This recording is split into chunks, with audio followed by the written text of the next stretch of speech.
Good morning, good evening, and good afternoon, Africans. I hope you're faring well where you are, and if you're not faring well, please fare well where you are. Now, remember yesterday I did a video about white Americans that were showing their frustration and they were showing their anger about a preacher by the name Thomas Bach who refused to help a black woman who was trying to ask for baby food to give to her hungry daughter. Well, it turns out that this black woman, an African American woman, was just doing a social experiment, right? And she called this white church, and the, the preacher said, it is not the obligation of the church to do what? To help those who are in need. Well, as you can guess, that very statement caused a huge outburst of anger and frustration and disappointment also among the Christian community, right? So I talked yesterday about the white frustration, right? The white Christians and their frustration. So today I want us to look at how black people, the people with whom this woman belongs racially, right? Because we know we have black communities and white communities. That's a thing. So let's look at how the black community reacted to this specific experiment. Yeah, let's dive in. Hey everybody, Pastor Ralph Hodge. I see a video, a bunch of videos actually, of a lady calling churches asking if they will help out with baby formula. Now, I'll be the first one to tell you, as a pastor, and being a pastor, 22 years full-time, or 29 years full-time, but 22 at this current church. I'd be happy with someone who called and only asked for baby formula. Yeah, we would knock that request out pretty quickly, because most of the requests we get are pretty big. Rent be $2,000-3,000. Your utility bill be $1,500. So a can of baby formula, we probably, well, now let me first say this: we don't keep any baby formula at the church. You know, we just don't do that, and we don't keep any meat. So we would have to kind of create a food box for you. But when you call the church and you hit the number for food ministry, they get your name, get with you, and get your food and do all that kind of easy stuff. But formula, yeah, we would knock that one out pretty quick. I think the challenge is that sometimes people would be like, well, you know, coming by, how do we get it to you, that kind of thing, or who answered the phone, you know. But baby formula, I would be happy if someone called and said they just needed some baby formula. Man, because a lot of the requests are big. They're not even close to something you can fix for $20. And matter of fact, we bought groceries recently. If you're trying to get groceries for like a family that's got like 3 or 4 people, you know, you go to the store, it's going to cost about $100, at least $100 and that's just for a week. That's not taking care of them for me a long period of time. But I wish somebody would call and say they just needed some baby formula. I would jump on that. Like, sure, like $20. So churches, pastors, instruct your staff. People call and they got small requests, you know, figure out a way to take care of it. Testing my church to see who they provide charity to. If somebody randomly called you and asked you for baby formula for their hungry baby, is that something that we could provide? Absolutely. We try to take care of everything that we can. So we can't meet all the needs anyone has, but if someone calls us and they need something specific like formula or diapers or feminine products or any of those things that we take for granted that people can't necessarily purchase on their own, absolutely, we'll provide it. Awesome, thanks. The people that are receiving the brown bag Thanksgiving, are those people that go to our church or those people that don't go to our church? Most of them are people that don't go to our church. We sponsor a local elementary school, Williams Elementary School. We also have about a dozen families that we provide food for all during the year. So most of it is not our families. Okay. And do those people, do you expect anything from them? Do they need anything to be able to receive? There's no connection other than our faith compels us to do good in the world, to feed the hungry, to visit the prisoners. We don't ask anything in return. So they don't need to be Christian No, or anything like that? Not at all. But there is a lady right now on TikTok who is trending for conducting a social experiment that some people are saying could go down as one of the greatest social experiments on TikTok or on any social media. She's calling churches all across the nation. When she calls them, she plays a recording of a baby crying in the background.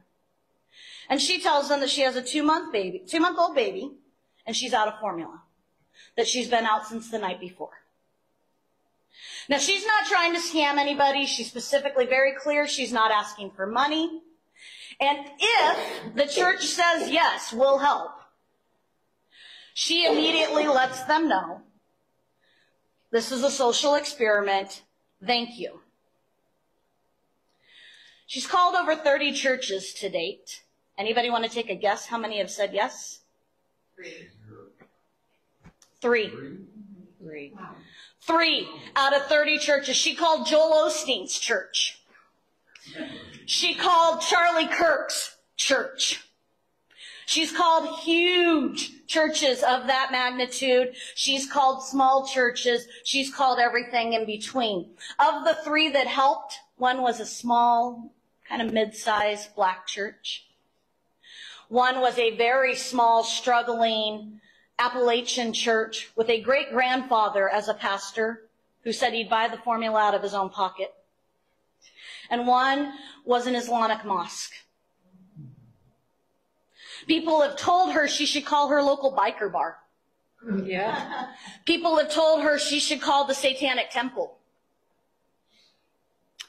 because she's getting no's from every church, and people are responding in droves. I don't know what's more impressive right now on TikTok, her videos or the response videos. Yeah. I don't know what's more impressive right now, her videos or the comments in her videos. And what is amazing to me is that over and over again, she's clear. She's not asking for money. Just food for her baby. Everybody loves Jesus until this happens. Check this out. Everybody loves Jesus as long as you don't define who he is. Listen, if Jesus is just a good man and a good teacher, even a good prophet, he is completely acceptable. Mormons and Muslims alike love Jesus. Hindus and Buddhists are very happy with Jesus.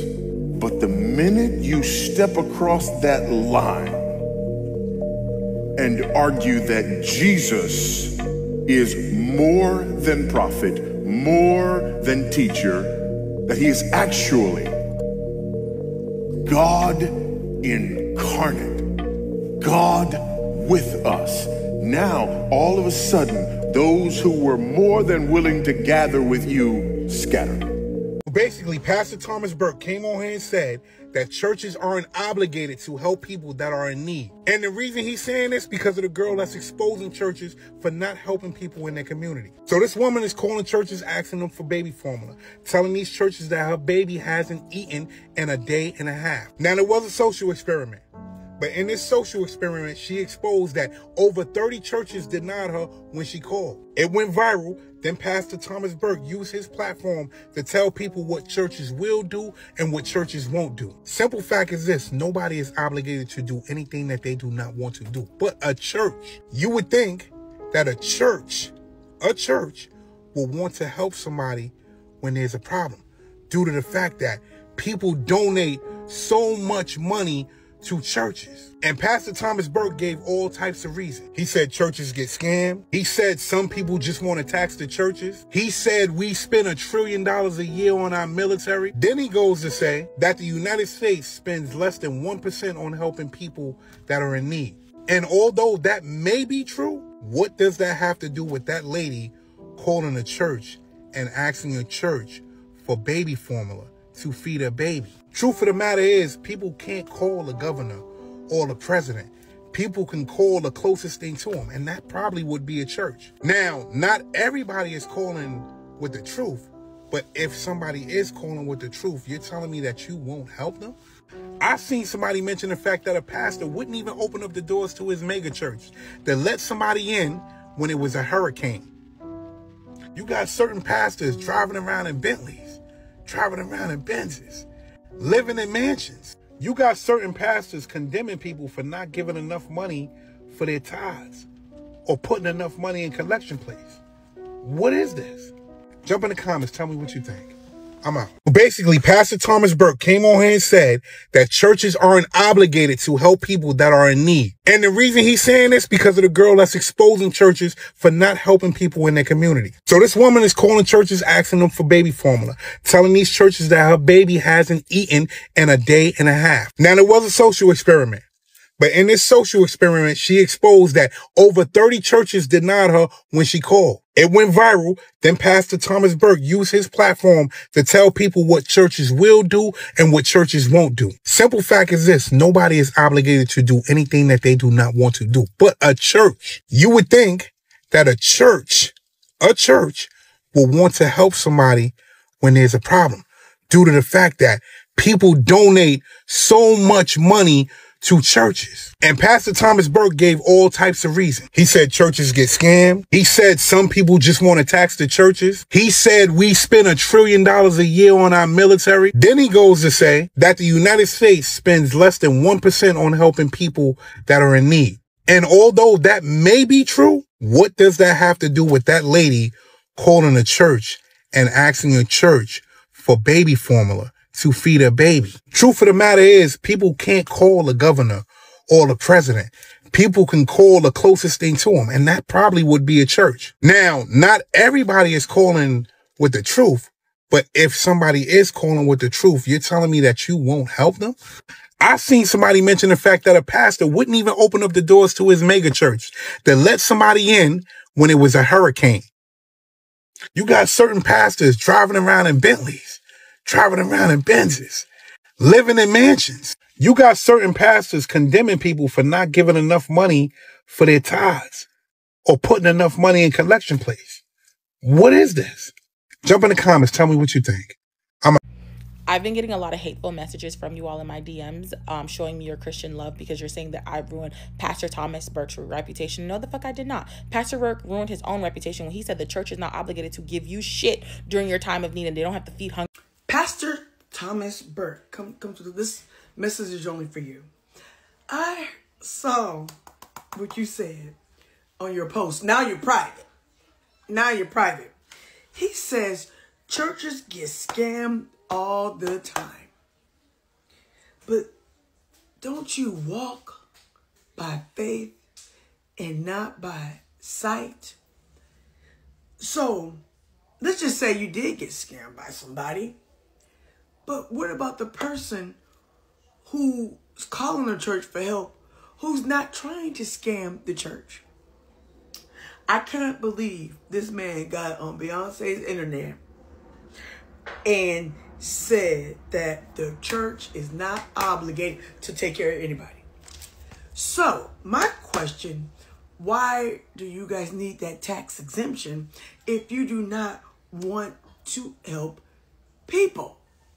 Because again, like I said before, being tax exempt is a public benefit to provide charitable acts and social service.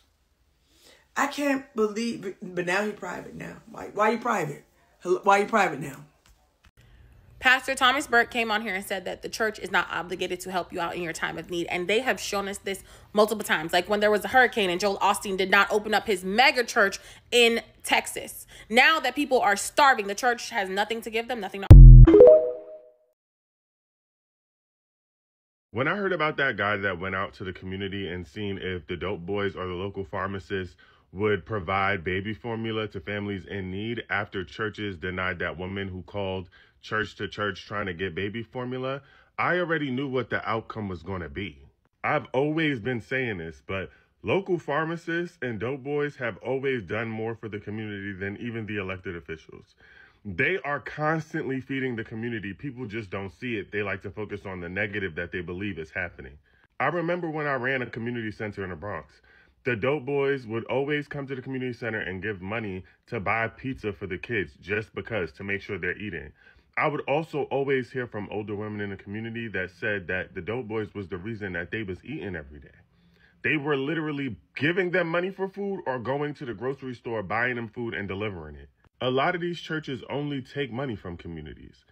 They want to make sure you paying your tithe and offering. You can't miss tithe and offering. But when it's time for the hungry to eat, they ain't got no money.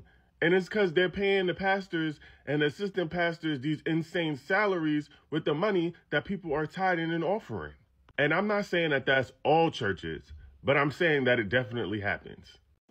So it is true, and in as much as we don't want to believe it is true, it is true. You know, there are things that you always wish they could have just been a dream. But every now and then, every second that passes, you are reminded, no, it is as real as yourself, right? So the United States of America may have been a country that is multiracial, right? But it prioritizes a certain ethnicity. It prioritizes a certain race. It prioritizes a certain group, right? So here is where I want to turn things around. I think the answer that the pastor, Thomas Bach, gave could have been different if the person with whom was asking for help was a white lady. That one, I'm sure, Pastor Thomas Bach could have, you know, isn't off a little bit because, you know, you are one of our own. We can't let one of our own go hungry, right? He could have eased a bit. But because it's a black person, you know, it's normal. It's a normal thing. You see, when you're used to doing bad thing for such a long time, if you're used to doing stealing, for instance, sleeping around, for instance, again, there is a time that comes where you desensitize your mind. Your mind is now not sensitive to that outcome, or rather to that behavior. And so the outcome does not really bother you. And that is the case here, you know. The racial segregation, the Jim Crow laws, the redlining, the police brutality, systemic racism, individual racism, all these may have taken part in Pastor Thomas Bach giving his own answers, a negative answer. First of all, he's a white person. That might give a reason why he told that. And what makes it so bad is that position that he holds in the society. Come on, this is a clergy member. He's a member of the society who is very, very important. One of the people who imparts value to the people, right? Here I'm going to tell you something. If you're a parent, the lessons that you give your child, what she absorbs, yeah, she will absorb it, but what she absorbs more is the environment around her. And the environment around her includes people, religion, this and that. If you are a Christian and you live around Islamic people, believe me, your child will start quoting Islam. If you're an Islam living close to Christian people, so many of them, believe me, your child will start quoting the Beatitudes or the Sermon on the Mountain, right? And that's what happens. So it is the position of Thomas Bach is important because he is a crucial factor in mitigating laws, the unwritten laws, the laws of the land. He is a crucial factor in shaping the mindset of the young upcoming people, right? He is a crucial factor because we get moral values from schools and from religion. That is where we acquire our moral values, right? So, and also we acquire them from God. But now I believe, to my understanding, God integrates into the system. He integrates, he writes his code within the law. And so through religion and the schooling system, It is now a vehicle that transports the information to us, right? And that's why Thomas Bach's answer has really disappointed black people as well, right? It has really, really disappointed black people. I'm trying to look at it from a racial standpoint. I see he's very wrong. I'm trying to look at it at the religious standpoint, the moral standpoint. I even find him very, very wrong, because we should show the image of the Christ.